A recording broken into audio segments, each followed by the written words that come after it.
ধিংবৰী চাপৰি এই ধিংবৰী চাপৰিত কালি এটা অনাকাংক্ষিত ঘটনা সংঘটিত হ'ল। ইয়াত একে মাকৰ সন্তান জলিলুদ্দিন আৰু সমীৰুদ্দিন দুই ভাই ককাইক ইয়াত মথাউৰিত তেওঁলোকে মাছ মাৰিবলৈ যোৱাৰ সন্দেহ কৰি ইয়াত ফৰেষ্ট গাৰ্ডে তেওঁলোকক গুলীয়াই হত্যা কৰিলে।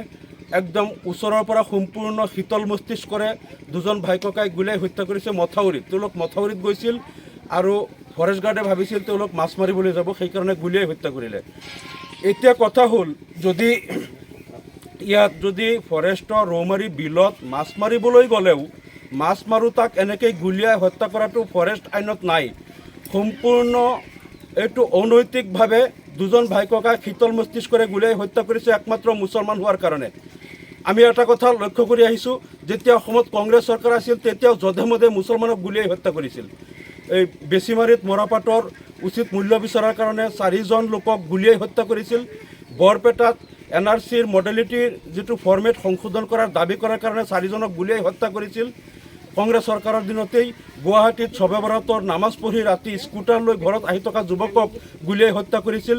লক্ষীপুৰত 9জনক গুলীয়াই হত্যা কৰিছিল। মুছলমান পালেই গুলীয়াই হত্যা কৰাটো কংগ্ৰেছৰ যেনেকৈ স্বভাৱ আছিল, একেই কাম এতিয়া বিজেপিয়ে কৰি আছে। বিজেপিয়ে 2016 চনত কৈছিল যে আমি পৰিৱৰ্তনৰ চৰকাৰ আনিম, আমি পৰিৱৰ্তন বিচাৰোঁ, কংগ্ৰেছৰ অপশাসন আমি অসমৰ পৰা নাইকিয়া কৰিম। কিন্তু দেখা গ'ল বিজেপি চৰকাৰ অহাৰ পিছতো একেইদৰে মুছলমানক বিনা দোষত গুলীয়াই হত্যা কৰাৰ পৰম্পৰা আৰম্ভ হৈ গ'ল। এইটো কেনেকুৱা পৰিৱৰ্তন হ'ল? যি কংগ্ৰেছে সদায় মুছলমানক গুলীয়াই হত্যা কৰিছিল, অসমত মুছলমানৰ ৰক্তৰে ৰঞ্জিত কৰিছিল, বিজেপি আহি পেলাই একেধৰণেই মুছলমানক গুলীয়াই হত্যা কৰি আছে। এইটো কেনেধৰণৰ পৰিৱৰ্তন হ'ল?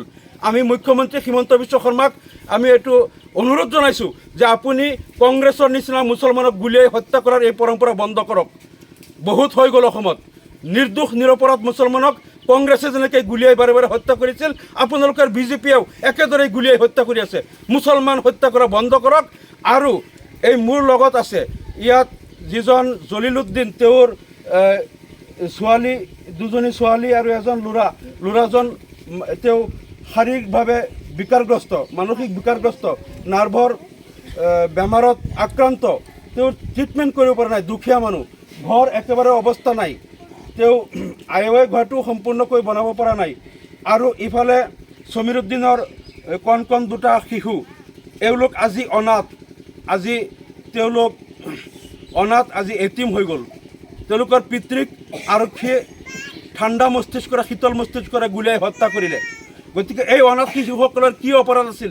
তেওঁলোকৰ মাতৃ আজি বিধৱা হৈ গ'ল। কিয় বিধৱা হ'ব লগা হ'ল? এই শিশুসকল কিয় অনাথ হ'ব লগা হ'ল? মুছলমান হত্যাযজ্ঞ কেতিয়া অসমত বন্ধ হ'ব?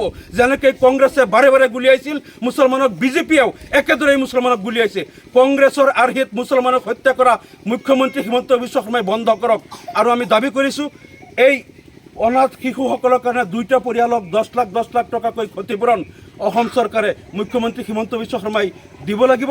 অন্যথা আমি কিন্তু এই বিষয়টো ৰাষ্ট্ৰসংঘৰ মজিয়ালৈকে লৈ যাবলৈ প্ৰস্তুত আছোঁ। মুছলমান নিধনযজ্ঞ বন্ধ কৰক। কংগ্ৰেছৰ এই পৰম্পৰা, মুছলমানক হত্যা কৰাৰ কংগ্ৰেছী পৰম্পৰা বিজেপিয়েও যি ৰাখিছে, বিজেপিক সকীয়াই দিছোঁ। এনেকৈ মুছলমান নিধনযজ্ঞ নচলিব, বন্ধ কৰক। আৰু 2টা পৰিয়ালক 10 লাখ টকাকৈ ক্ষতিপূৰণ দিয়ক। ধন্যবাদ।